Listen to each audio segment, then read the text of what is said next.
लिंगन प्रदान करके उसके ऊपर कृपा करना चाहते हैं, उन्हें अपनाना चाहते हैं, इसलिए ऐसी सुंदर लीला की। कितनी सुंदर बात है। कोई कहे हम तो गुफा में रहते हैं, तो चूहा तो हमेशा गुफा में ही रहता है, गुफा में रहने से क्या लाभ होगा। कोई कहता हम तो पत्ता खा के रहते हैं, तो पत्ता खाने वाले तमाम जंगल के प्राणी हैं, पत्ता खा के ही रहते हैं।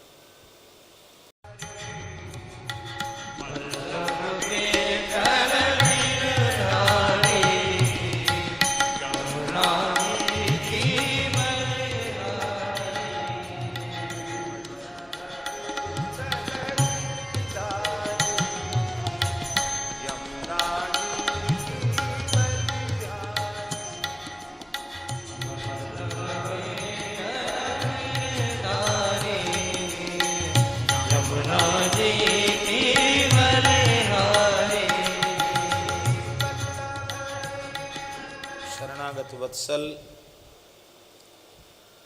भगवान श्री हरि की महती कृपा करुणा से धर्म प्राण भारतवर्ष की पवित्र पुण्य धरा पर देव दुर्लभ मानव जन्म प्राप्त कर मानव जन्म का सर्वोत्कृष्ट फल सत्संग चातुर्मास्य महोत्सव के क्रम में प्रातः काल श्री गौरांग लीला के माध्यम से एवं अपराह्न काल में श्री रामचरितमानस जी के क्रमिक प्रवचन के रूप में हम आप सबको श्रवण करने का सौभाग्य प्राप्त हो रहा है। आज प्रातःकाल लीला के क्रम में भगवान की भक्ति है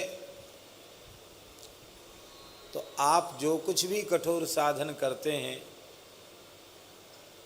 उसकी महिमा है, और आप कठोर से कठोर साधन करते हैं पर हृदय में भगवद अनुराग नहीं है तो उन कठोर नियमों की बहुत कोई विशेष महिमा नहीं है।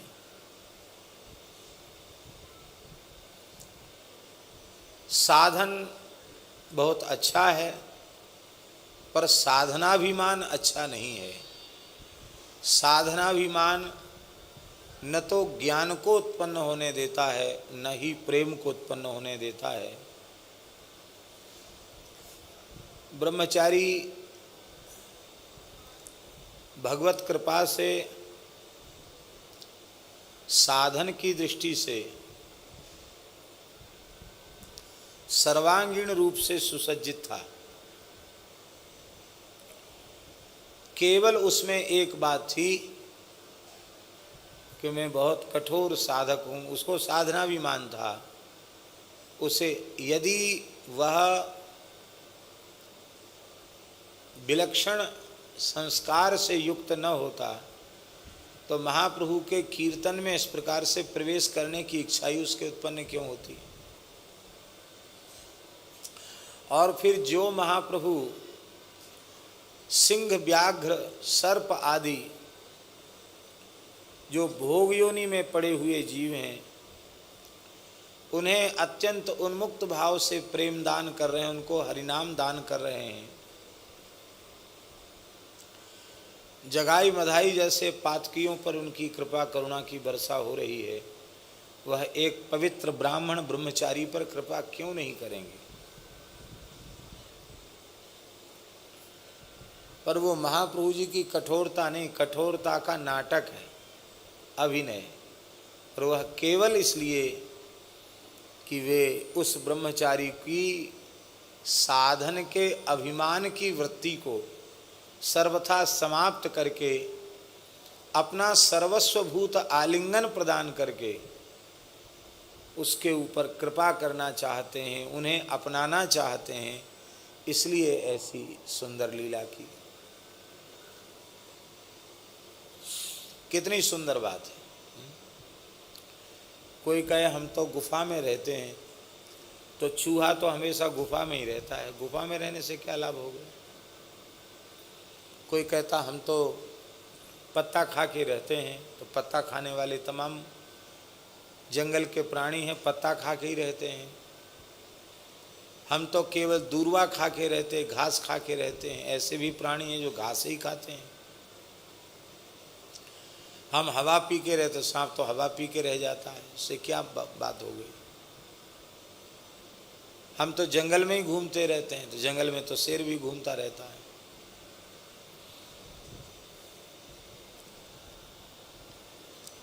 हम अपने सारे शरीर में धूल मिट्टी राख आदि लगा के रखते हैं, तो गधा तो ऐसी हेंचू हेंचू करके लौटता है, पूरे शरीर में धूल मिट्टी राख सब लगा लेता है, क्या लाभ होगा। मिले ही न रघुपति बिन अनुरागा, किए कोटि जप जोग विरागा। इन साधनों की निंदा नहीं है, साधन सब उत्कृष्ट हैं, पर उन साधनों का अहंकार भीतर में नहीं होना चाहिए। अभी एक दिन हमने कहा था कि दीनता बढ़ती चली जाए तो साधन ठीक चल रहा है, अहंकार आ जाए तो साधन ठीक नहीं चल रहा है। ये मापदंड है हमारा। भूले भटके भी एक माला दो माला भी हो रही है, इससे दीनता बढ़ रही है, तब तो ठीक है। अहंकार की वृद्धि हो रही है तो हम गलत दिशा में जा रहे हैं।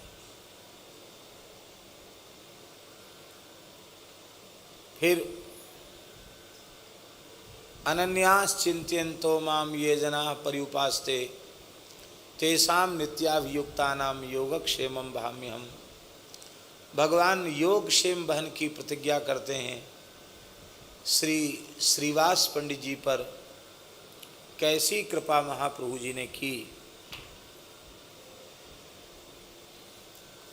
बोले हमारी गृहिणी लक्ष्मी नंगी उघारी रह जाए, कुबेर भूखो मर जाए, ये तो है सके, पर मेरा भक्त अन्न वस्त्र से दुखी हो जाए ये संभव नहीं है। आज से श्रीवास जी संपूर्ण रिद्धि सिद्धि आपके घर में अपने आप आवेंगी, आपको चिंता नहीं करनी पड़ेगी। चिंता तो वो करते होते तो प्रवृत्ति में लग जाते, चिंता कहाँ करते हैं। दो बातें हैं, या तो भगवान पे विश्वास करके भगवान के ऊपर आश्रित हो जाओ, तो फिर ठाकुर जी की जिम्मेवारी है, उनको चिंता करनी पड़ेगी। और नहीं तो खुद ज़्यादा चतुर बनते हो, ज़्यादा अपने आप को पुरुषार्थवान शक्ति संपन्न मानते हो, तो लिए रहो अपना ठेका। अपना ठेका तो कितने जन्मों से लिए थे, बात बनी। पूरी तरह भगवान के आश्रित हो जाना। भगवान का शरणागत भक्त साधन कालक्षेप के लिए करता है, कल्याण के लिए नहीं। उसका कल्याण होगा अकल्याण होगा, अब जिनकी शरण में है वे जाने। अब कुछ नहीं चाहिए। इसीलिए वो किसी भी फल की प्राप्ति की कामना से, किसी भी लाभ की प्राप्ति की कामना से भगवान को छोड़कर किसी अन्य का आश्रय नहीं लेता है।